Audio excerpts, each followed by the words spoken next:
can tear us from the grip of his mighty love. We've only glimpsed his vast affection, heard whispers of his heart and passion. It's pouring out. His love is deep, his love is wide, and it covers us. His love is fierce, his love is strong, it is furious. His love is sweet, his love is wild, and it's waking us to life. Good morning, VBS. I'm Allison, and I will host today's show along with my friend Kerrigan. Kerrigan, what are you wearing? Oh, it's just my princess crown. A princess crown? Yeah, do you like it? Sure, but what do princess crowns have to do with VBS? Oh, Allison, there are lots of queens and princesses in the Bible. Really? One of my favorites is a story about a courageous young woman who would become queen and save the Israelites. Her name was Esther. Check this out. There's nothing like a good story about a beautiful queen who saves the day. You mean like this? Well, sure. How about this? Yes, these are good stories. But did you know there was once a real queen who helped save many people from the evil ways of a ruler in the land? Really? Yes. Her name was Esther. Once there was a young girl named Esther. Her cousin, Mordecai, worked for the king. Esther grew up in the palace with Mordecai, and she became a beautiful young woman of the court. She really is beautiful.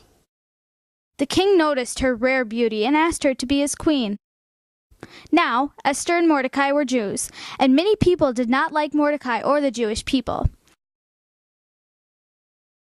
But the king was wise, and he always listened to Mordecai and Esther. One of the men who did not like Mordecai was a very proud man named Haman. One day, the king said, I am giving Haman a special job, and because I think he is so important, everyone should kneel and bow down to him. Haman was happy because he thought a lot of himself. But Mordecai was not happy. Mordecai knew that God was the only one he should bow down to. Haman was furious that Mordecai wouldn't bow down to him, so he said, I am going to punish Mordecai and all the Jewish people. Ha ha ha ha. Fortunately, Esther was smarter than Haman. Esther went to the king and said, I have found out something important. Haman plans to kill all the Jews. Because the king loved Esther so much, he believed her and banished Haman from the land.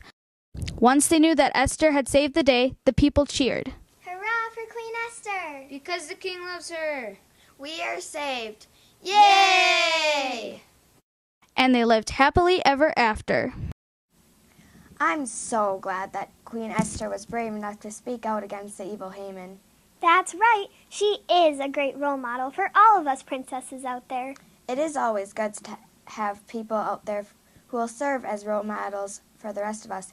In fact, Trinity is blessed with a tradition that middle and high school age students learn to be teachers and leaders through our day camp ministry. Let's take a look at the stories of some of our young people who have answered the call to serve children. Kids who grow up at Trinity find that church becomes meaningful in their lives in different ways as they grow older. For many, a significant way that they take part in the church is becoming a day camp leader. Over the past decades of day camp ministry at Trinity, hundreds of youth have offered their service and leadership as well as learned the art of teaching under the tutelage of Trinity's master teachers. This summer, 43 leaders assisted with the day camp programming. One of those was Ashley Getz, a veteran student helper as well as a camp attendant. I like to do this because I like to see all the kids around here and just to see them grow in their faith while doing activities. One common reality for day camp leaders is that serving God in this way is a life-changing experience.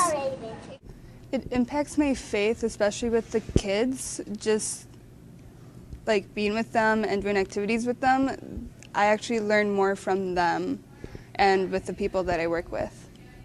It is the goal of youth leadership program that those who participate will become strong, faith-filled adult leaders later in their lives. And now for the Bible verse of the day. For the Jews, there was light and gladness, joy and honor. Esther 8:16. Now it's your turn to read along with us. For the Jews, there was light and gladness, joy and honor. Esther 8:16. Good job. That's all for today, VBS. We hope you have a great day learning more about Esther and seeing how God's love works through courageous people. Oh, and just so you know, some of you will be able to make a princess crown in the craft tent, and some of you will be able to write royal decrees on fancy scrolls. What a great day! We can all be royalty together. Won't that be fun? I think so. Don't forget to wear blue tomorrow. Hey, Allison, I think we should practice our princess waves.